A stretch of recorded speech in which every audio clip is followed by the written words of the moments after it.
What does SpaceX do? The TLDR, Starlink is the part that makes money.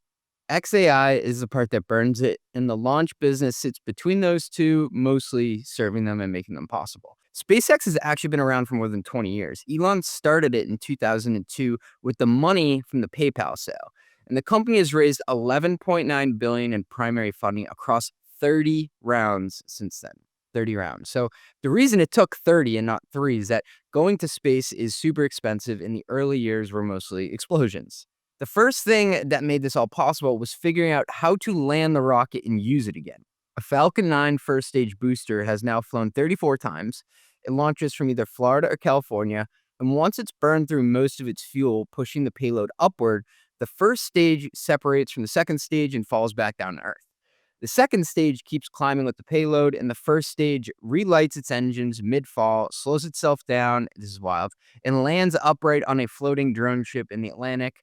A boat with a name like "Of Course I Still Love You," which is hilarious. Then a tugboat hauls the whole thing back to port, the booster gets refurbished, and it flies again, sometimes even within weeks. And the first time I watched this happen on a live stream with my kids, I seriously got goosebumps. It's heavy metal. From the prospectus, SpaceX is the only company that has cracked the code on accessing space at scale, revolutionizing an industry characterized by decades of stagnation, risk aversion, and economically perverse cost structures. NASA estimated the first version of Falcon 9 in 2010 brought launch costs down to roughly $2,700 per kilogram from a very large historical industry average of $18,500.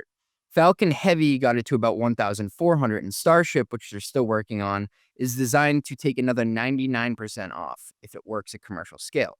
So you can visualize this falling cost curve, which allows the rest of the company to exist. Because you can't run a satellite broadband business if, like, every time you launch, it costs 60 million per ton. You can't possibly dream of putting data centers in orbit. You can't move a million people to Mars. The whole prospectus is a story about what becomes possible when you take a couple of zeros off the price of getting to space. So, in my simple mind, SpaceX is creating the railroad infrastructure for space.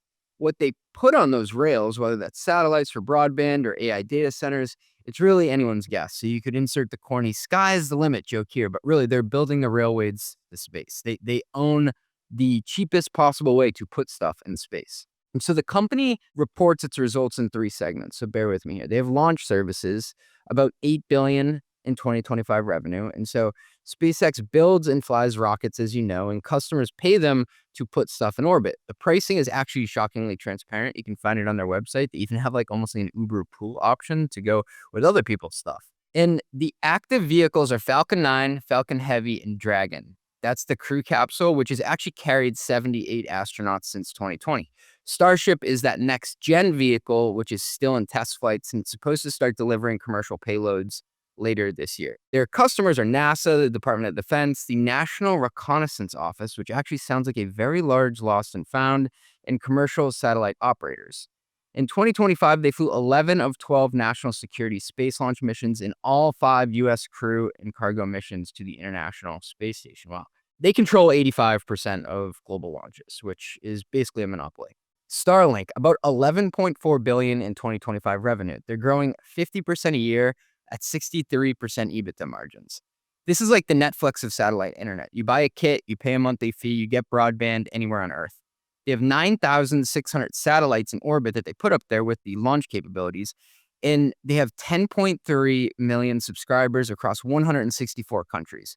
I actually have one in my house in case I ever have to leave my house, and I used it to close an M&A transaction in the Botswana jungle. The fastest growing piece is the B2B side. So they have airlines, cruise ships, oil rigs, enterprise IT, and government emergency responses buying in larger deal sizes.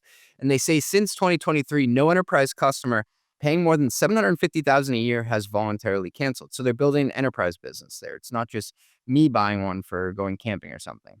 Then the third bucket is XAI and X. So about 3.2 billion in 2025 revenue, which lost 6.4 billion on operations. So this is the AI and social media piece. So SpaceX bought XAI in February of this year, and XAI had previously bought Twitter in March of 2025.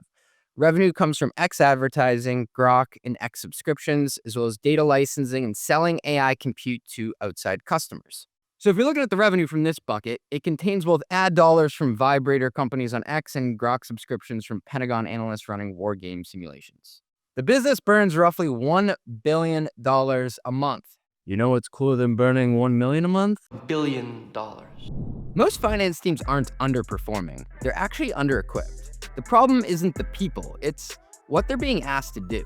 Because there are two kinds of finance work. The kind that moves the business forward and the kind that just keeps it from falling flat on its face. And too many finance teams are buried in the second kind, and they call it a good week when they just get through it. Expense reports that take longer than the trips they cover, spend policies living in PDFs that no one reads, a 3-day approval process for a $40 receipt. That's a lot of burritos, but not worth it.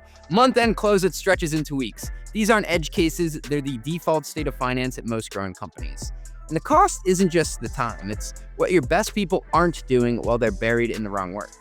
You become what you spend on, and right now, too many finance teams are spending on maintenance instead of momentum. And that is why I use Brex, agentic finance that captures receipts automatically, enforces policy before the spend happens, and closes your books in minutes rather than weeks. So your finance team stops spending on maintenance and starts spending on momentum. 35,000 companies like OpenAI, Coinbase, Anthropic, and DoorDash already run on Brex because high-density talent deserves some high-leverage systems. It's time to get Brex AF. Can't believe they let me say that. Learn more at brex.com/metrics. That is brex.com/metrics.